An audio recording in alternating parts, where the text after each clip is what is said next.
Bonjour tout le monde, j'espère que vous allez bien. On se retrouve aujourd'hui avec une vidéo que honnêtement je ne sais pas trop comment présenter. On va dire que c'est une sorte de réponse créative à un message d'une personne qui exprimait son mécontentement dans un commentaire qu'elle m'a envoyé. Voilà. Ça, c'est l'introduction ultra succincte. Maintenant, je vais entrer un petit peu plus dans les détails. Hier, j'ai reçu en message privé sur Instagram un message d'une personne qui, comme je vous l'ai dit, exprimait son mécontentement. Je ne vais pas forcément m'attarder sur l'ensemble des propos parce que je me reconnais pas, en fait, dans les informations que cette personne communique. Je ne me reconnais pas du tout. Parfois, on va trouver un fond de vérité dans un message qui va être noyé dans une insatisfaction chronique, etc., etc. Mais là, je ne me reconnais pas du tout. Je ne sais pas si cette personne s'est pas trompée, du coup, de youtubeur. Ce serait marrant qu'elle revienne dans 2 jours pour me dire « Oh, pardon, je me suis trompée de youtubeur. » Ça serait vraiment comique. Bref, je m'égare. Par contre, dans ce message-là, il y a une phrase qui a attiré mon attention et qui m'a donné envie de faire cette vidéo. Honnêtement, je ne pense pas que la personne qui a fait ce message-là avait dans l'idée que j'allais suivre la chose, j'allais suivre le raisonnement et que j'allais proposer une vidéo là-dessus, mais je trouve que c'est intéressant. Dans une de ces phrases, alors attendez que je la retrouve, elle me dit « Vous prêchez la créativité, mais vous serez incapable de faire une carte avec une seule couleur, un stylo et du papier blanc. » J'ai envie de vous dire, ayant un sens de la contradiction assez développé, si vous me dites que je suis pas capable de faire quelque chose, bah, j'ai trop envie de vous prouver que je suis capable en fait. Donc c'est ce qu'on va faire aujourd'hui. Si du coup vous avez envie de partager ce challenge avec moi, bah, je vous invite à rester pour la suite de la vidéo. À tout de suite.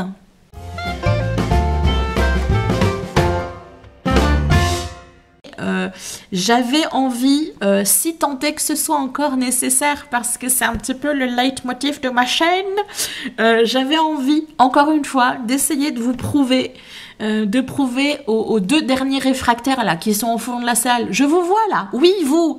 Bon ben vous qui croyez pas encore qu'avec peu de matériel et avec peu de compétences artistiques on peut faire quelque chose, eh ben je vais encore essayer de vous le prouver. Voilà. Ah, Bibi, elle est fatiguée de se répéter, mais elle va le faire. Bon, donc, challenge avec des idées, avec un style qui est pas forcément le mien. Donc du coup, j'ai ressorti mon carnet d'inspiration et mon carnet à idées. Et je me suis posée entre moi et moi-même et j'ai réfléchi. Je me suis réunie avec moi-même pour essayer de trouver des idées avec ce cahier des charges, à savoir du papier blanc, une couleur et un stylo. Alors, petite précision, au cas où ce petit troll tout mignon refasse surface dans mes vidéos alors qu'elle m'a menacé qu'elle se désabonnait, je vais me permettre une légère fantaisie. Hein. Dans le message, c'était pas vraiment précisé, mais du coup il y aura une couleur d'encre ou de peinture et une couleur de stylo qui éventuellement sera différente. Voilà, c'est une petite fantaisie que je m'octroie dans le challenge, mais comme c'était pas précisé, je me permets. Sinon, je vais respecter ce cahier des charges à la lettre.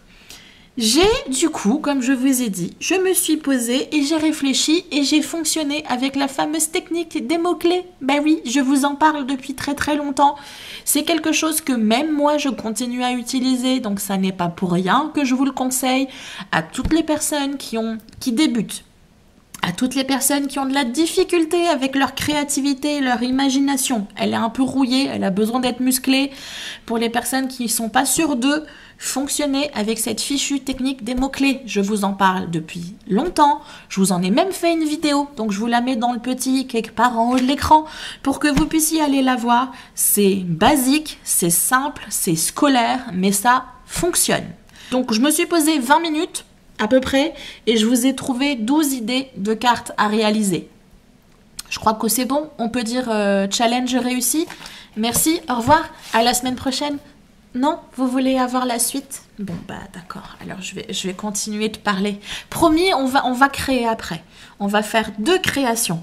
Je vous l'ai dit, je vais développer de manière concrète ces deux projets-là en vidéo, donc je ne vais pas m'étendre sur le sujet, mais j'ai envie de vous présenter quand même un petit peu les modèles que je vous ai proposés pour éventuellement vous inspirer des petites créations de votre côté, ça peut être toujours sympa.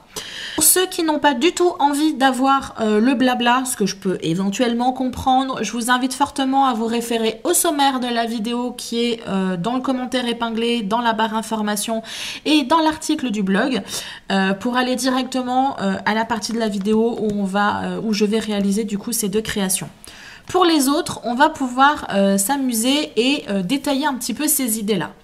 Déjà, premièrement, au niveau de la couleur et du choix de la couleur, j'ai pris le parti d'utiliser un médium type ou simili aquarelle. Pourquoi? Avec une seule et même couleur, par exemple le noir, le simili aquarelle va me permettre de pouvoir créer des dégradés et des effets de différentes teintes de couleurs. Donc on a une seule couleur, différentes teintes. Ce qui du coup peut être intéressant parce qu'on peut s'amuser à créer des dégradés, à créer des fondus, à créer du relief et donc créer une sorte de volume sur les cartes qui peut être intéressant. On reste sur de la simplicité, on reste sur peu de matériel, mais on va exploiter au maximum le matériel qu'on a à notre disposition. C'est la raison pour laquelle vous voyez que mes cartes sont relativement simples, mais à chaque fois, je vais utiliser la couleur que je vais m'amuser à dégrader pour pouvoir créer ces effets fondus. Comme je vous l'ai dit, l'intérêt lorsqu'on est petit padawan, lorsqu'on manque d'inspiration, lorsque notre créativité est un petit peu rouillée, on va se référer à des mots-clés par rapport à la thématique qu'on a choisie. Donc là, par exemple, Halloween, ça me fait penser à quoi? Ça va me faire penser aux fantômes, ça va me faire penser aux araignées, ça va me faire penser aux monstres. Et éventuellement, ça peut me faire penser aux films d'horreur et donc au sang. Donc ce sont des choses que je vais pouvoir exploiter et encore mieux que je vais pouvoir exploiter en n'ayant exclusivement qu'une couleur à chaque fois. J'ai voulu également vous faire 2 ou 3 exemples pour vous montrer que même avec d'autres thématiques, ça peut fonctionner, comme par exemple un sapin ou ici de la végétation ou ce que je vais développer avec vous, un petit paysage. Là, pour moi, c'est vraiment un challenge parce que je ne l'ai jamais fait. Donc j'espère que je ne vais pas me ridiculiser devant vous. Mais bon, on verra bien. Ici, je ne vous la développe pas énormément, je vais vous la réaliser. Je pars du principe que j'ai de la peinture que je vais diluer, j'ai de l'encre que je vais diluer, je prends un pinceau et je crée des splashes de couleurs sur mon papier blanc. J'obtiens donc des éclaboussures qui peuvent ressembler à des éclaboussures de sang. Ajoutez le texte qui vous convient, joyeux Halloween ou joyeux Noël si vous détestez les réveillons de Noël. Avec les éclaboussures de sang, je pense que ça peut faire réfléchir certains. Mais du coup, vous avez terminé votre carte elle est pliée, emballée, en 1 minute 3 quarts, vous avez fini. Dans le même ordre d'idée, toujours avec le sang, vous allez pouvoir faire un effet de coulure, comme s'il y avait une flaque de sang qui s'était répandue sur le sol ou du sang qui dégoulinait sur une surface verticale. Vous pouvez ajouter également quelques petites éclaboussures pour faire un petit rappel de l'idée précédente. Encore une fois, vous rajoutez votre texte, le texte de votre choix, spooky, joyeux Halloween, happy Halloween, boo, ce que vous voulez. Vous faites ça à main levée parce que bien entendu, on n'a pas de tampon, on a juste un stylo, donc vous faites ça de votre côté. Ici, on est un peu sur le même principe, sauf qu'au lieu d'avoir cet effet de coulure, on va avoir un effet de dégradé, exactement comme là, sauf qu'au lieu d'être en noir, on va l'avoir en rouge. On prend notre couleur non diluée sur le bas, on prend un pinceau avec exclusivement de l'eau et on va étirer la couleur pour la remonter au fur et à mesure. Plus on va l'étendre et plus on va l'étirer, plus la couleur sera claire. Du coup, on respecte la consigne une seule et même couleur, mais on va avoir un dégradé. Sur ce fond-là, qui donne un certain mouvement à notre carte, on va pouvoir venir apposer un certain nombre d'éléments. Soit on va pouvoir venir dessiner des éclaboussures de sang, soit on va pouvoir venir dessiner des éclaboussures, une petite flaque et une lame de couteau qui dépasse ici, et vous rajoutez votre texte et vous avez une carte qui est simple, qui est faite pareil en 5 minutes chrono. Autre mot-clé que l'on peut utiliser pour Halloween, les fantômes. Vous pouvez utiliser un fantôme solitaire, vous pouvez vous amuser à utiliser différents petits personnages. Je vous en ai réalisé un ici. Créer un fantôme, c'est vraiment quelque chose de ultra méga simple. Vous pouvez partir sur une forme ultra basique du fantôme où vous faites simplement les yeux et la bouche. Vous pouvez après aller essayer de chercher des formes qui vont être peut-être un peu plus recherchées, et encore vous pouvez vous amuser sur les expressions que vont avoir les petits personnages que vous allez avoir. Vous pouvez changer la bouche, faire une bouche d'un fantôme qui a peur, faire la bouche d'un fantôme qui crie ou qui fait bouh. Voilà, à vous de choisir, à vous de vous amuser, mais du coup l'intérêt c'est que là, avec les plusieurs personnages, vous pouvez vous amuser avec les différentes expressions, et avec un seul personnage, vous créez le focus sur ce personnage. Je vais vous montrer une réalisation que j'ai fait pour mon Instagram. C'était avant d'avoir ce défi, donc du coup j'avais mis plein de couleurs. Je suis trop nulle aussi, quelle idée. Mais vous pouvez totalement créer un petit personnage dans ce style-là, lui faire des petits bras et vous amuser avec la couleur noire, de partir d'une couleur qui va être plus foncée ici, et ensuite dégrader votre couleur pour créer vraiment un effet de volume où vous allez avoir vraiment la partie la plus claire ici, et ici les parties peut-être les plus sombres. Donc ici noir, ici dans le gris, et ici plus pratiquement gris-blanc.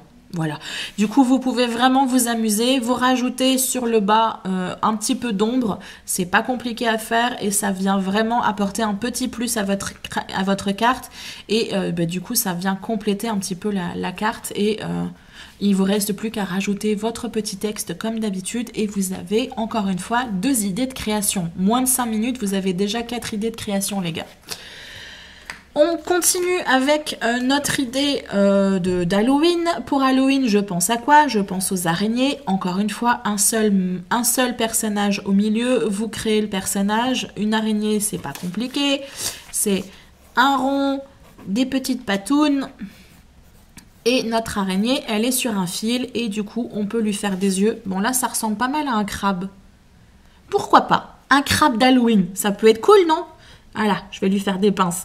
Bon, vous avez compris le principe. Vous faites des yeux, vous lui faites un petit peu d'ombre sur le bas encore une fois. Ça, c'est pas compliqué à faire et ça agrémente la carte. Ça crée une histoire autour de la carte. Il est tombé pratiquement sur le sol et peut-être qu'en fait, on peut imaginer que la petite araignée, elle nous a crié « Bouh !» Voilà, en tombant. Même ordre d'idée, mais cette fois-ci, on complexifie un tout petit peu. On va dessiner avec notre stylo une toile d'araignée. Donc on fait des rayons et ensuite on va créer des lignes qui vont construire la toile. On peut se rajouter notre petite araignée ou pas, ça c'est vous qui voyez. On rajoute notre petit texte, emballer c'est peser, on a notre carte, on n'a même pas besoin d'avoir de couleur.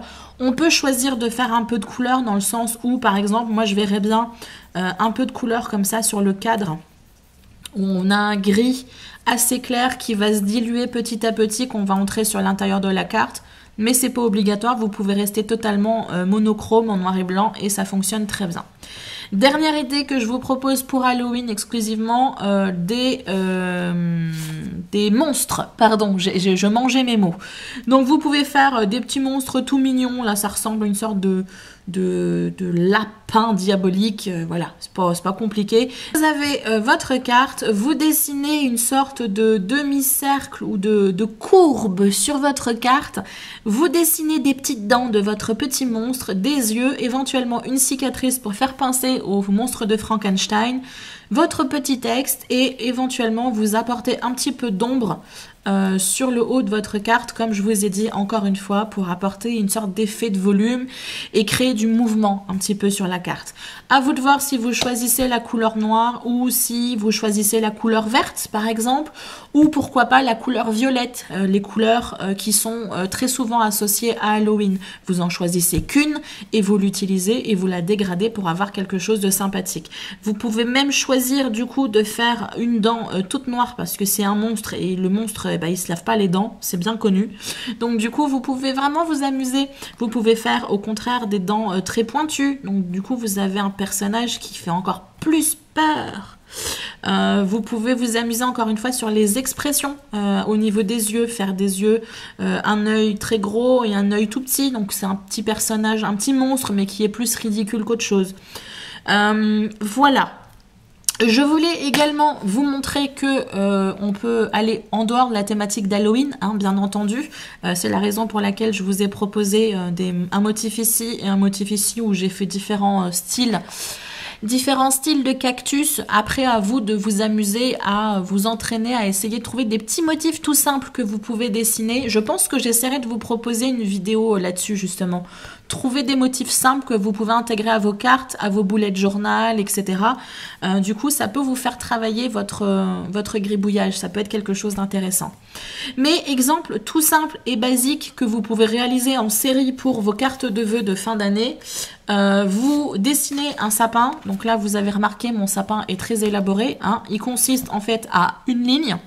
Avec mon stylo, je dessine des zigzags comme ça que j'élargis pour faire un sapin. Et après, ben, je prends ma couleur aquarelle et je viens repasser par-dessus de manière assez floue. Pas besoin d'être vraiment dans le détail ou pas besoin de créer une forme vraiment pleine. Vous venez créer un petit peu de couleur verte que vous diluez un peu et vous avez votre carte de Noël qui est faite. Vous pouvez même dessiner une petite étoile et vous rajoutez votre texte Joyeux Noël et vous avez une création. Vous pouvez ajouter un petit quelque chose en plus en reprenant votre couleur verte et en faisant des petits splashes de couleur. Ça va créer un peu de mouvement, un peu de texture à votre carte. Donc votre carte reste simple, mais du coup vous avez créé des petits effets qui peuvent être intéressants. Cette carte, je l'ai réalisée ce week-end afin d'alimenter un petit peu mon compte Instagram. Lorsque j'ai fait ma vidéo pour la box d'inspiration que je vous ai sortie samedi dernier, donc je vais vous la remettre dans le petit i. J'ai du coup moi-même fouillé l'ensemble de mon matériel pour essayer de trouver les tampons, les dies et compagnie qui m'intéresseraient et qui m'inspiraient pour Halloween. Et je suis tombée sur mes tampons, je crois que c'est des Tim Holtz, qui faisaient des éclaboussures. Et je me suis dit, oh, ça serait trop cool pour Halloween, de l'encre noire, de l'encre rouge. Ces tampons-là, je peux faire comme des effets d'éclaboussure de sang sur une carte.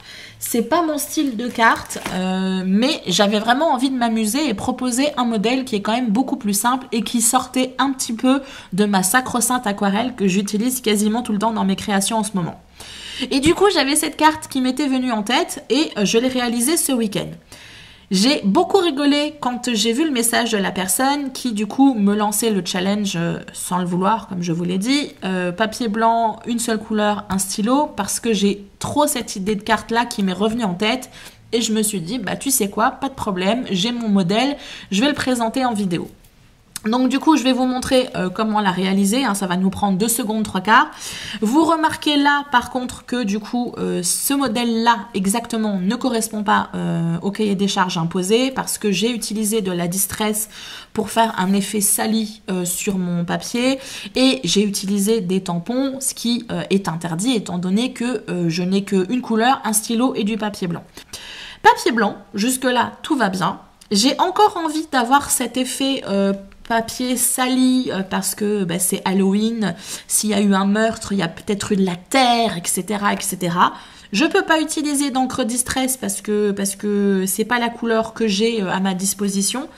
Mais par contre, je peux éventuellement me rendre à l'extérieur de chez moi et prendre mon papier et le frotter sur le sol.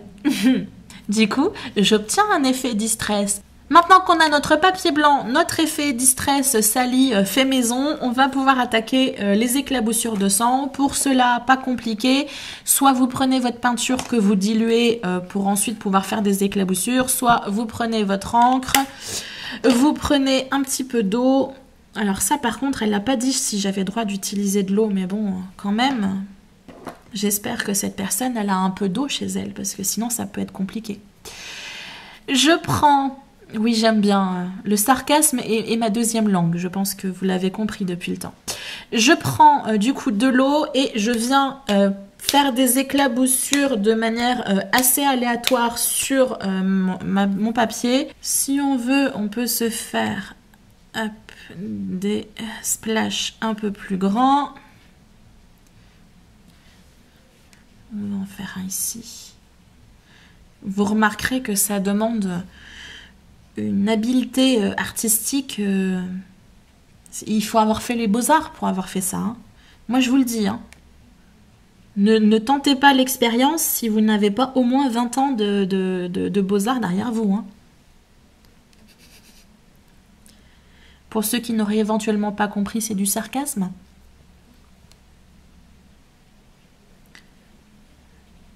C'était trop régulier, voilà.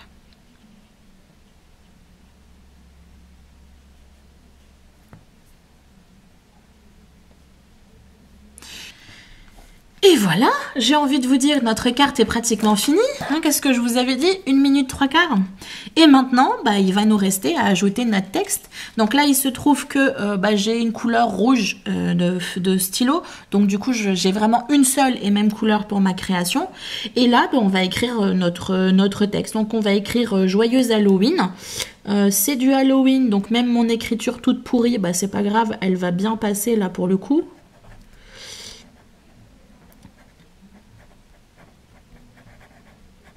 Voilà. On est sur des choses qui sont faites à la va-vite. Genre un tag laissé par le meurtrier. Joyeux.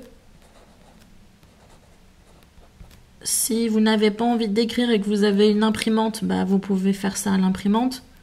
Joyeux Halloween. Et bam! Une carte faite, du papier blanc, une seule couleur, un stylo. Challenge réussi. Allez, dernière proposition de création au niveau de cette vidéo. Je vais essayer de réaliser du coup un paysage qui sera relativement monochrome. Donc je vais rester dans du noir et du coup je vais essayer de créer des effets de dégradé pour faire des montagnes qui vont s'éloigner de plus en plus, créer un effet pour avoir une sorte d'eau et ensuite faire mes sapins en noir sur le devant. Donc je ne sais pas si je vais vous garder avec moi pour l'ensemble de la création parce que j'ai jamais fait ce style de peinture en monochrome. J'ai prouvé, comme je l'ai dit, si tant est que ce soit nécessaire, que encore une fois, on peut réaliser des choses avec peu de matériel. Et c'était surtout un pied de nez. Et ça me permettait de vous proposer une vidéo parce que je vais pas vous cacher que j'envisageais de ne pas du tout faire de vidéo parce que j'étais un peu à la ramasse en fait au niveau des vidéos et que je veux vraiment essayer d'avancer le plus possible au niveau de mon programme parce que j'ai peur vraiment que si j'ai une petite crise de fibro qui vient me dire bonjour, je sois un peu en galère et que du coup bah, tout tombe à plat. Donc j'étais prête à sacrifier ma vidéo de samedi pour pouvoir réussir à avancer. Donc comme vous le voyez, j'ai utilisé une seule et même couleur, à savoir le noir, que j'ai utilisé plein, que j'ai dilué un petit peu et que j'ai encore redilué. Donc on a du coup un effet qui peut être intéressant au niveau d'un dégradé et d'un effet de profondeur au niveau de vos paysages. Hop, et maintenant la couleur la plus foncée.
Voilà, comme vous le voyez, j'ai fait mes sapins un peu à la va-vite, mais le but c'était pas de vous montrer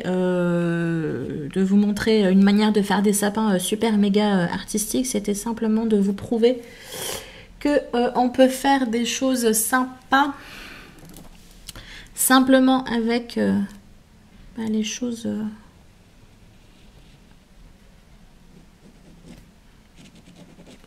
Voilà.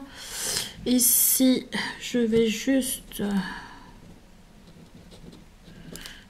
créer un petit peu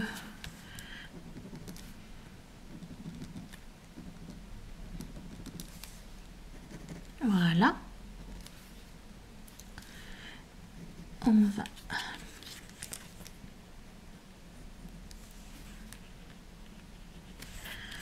ok. Et là, on va rester assez soft parce qu'après tout, elle est vraiment au fond et on la distingue presque pas. Je pourrais presque venir ajouter quelques petits nuages dans le ciel. Et voilà. Tadam! Une seule couleur, du papier blanc, un stylo, et encore une fois, bam! Challenge réussi! Et donc là, du coup, vous pouvez vous ajouter un texte. On peut rester sur la thématique d'Halloween, parce que c'est assez sombre. Mais je suis trop fière de moi, parce que je l'ai quand même réalisé en un temps record, top chrono. Et en plus, j'ai réussi mon challenge, et c'est pas trop moche. Bon, moi, j'irais rajouter peut-être quelques détails avec de la couleur, mais on peut pas. Donc, je vais pas le faire. Voilà, écoutez, je pense qu'on peut dire challenge réussi, d'autant plus pour ça, parce que comme je vous l'ai dit, j'avais jamais réalisé ce type de peinture en monochrome, déjà pour moi toute seule, encore moins en vidéo et encore moins en moins de 5 minutes. Donc j'espère que vous avez apprécié le défi que je me suis lancé pratiquement en live devant vous, et sans filet. J'ai vraiment voulu essayer de dédramatiser la chose et de tourner ce commentaire en opportunité de proposer quelque chose de créatif. Initialement, j'étais pas sûre de proposer une vidéo, c'est ce que je vous disais quand je réalisais cette illustration. J'étais en train de réfléchir à sacrifier la vidéo que pour aujourd'hui pour pouvoir me focaliser sur mon programme, parce que je rame vraiment beaucoup et que je suis un peu fatiguée et que par conséquent j'ai vraiment peur que la crise s'installe et que je sois en incapacité de faire quoi que ce soit. Donc finalement je remercie cette personne de m'avoir envoyé ce message, parce que du coup ça m'a motivée à vous proposer quelque chose de beaucoup plus simple que ce que je devais faire initialement. Donc merci à elle pour l'inspiration, même si je pense pas que c'était son but initial. J'espère vraiment que vous avez passé un moment sympathique en ma compagnie, qu'éventuellement je vous ai donné des idées de création et que vous allez passer un petit week-end sympathique à réaliser des créations sanguinolentes pour Halloween, ou réaliser des choses peut-être un peu plus travaillées, à vous de voir. Vous avez quelques propositions quand même ici, donc n'hésitez pas à retourner voir rapidement dans la partie où je développais tout ça. Je vous dis à très bientôt, et d'ici là, faites attention à vous. Bye bye!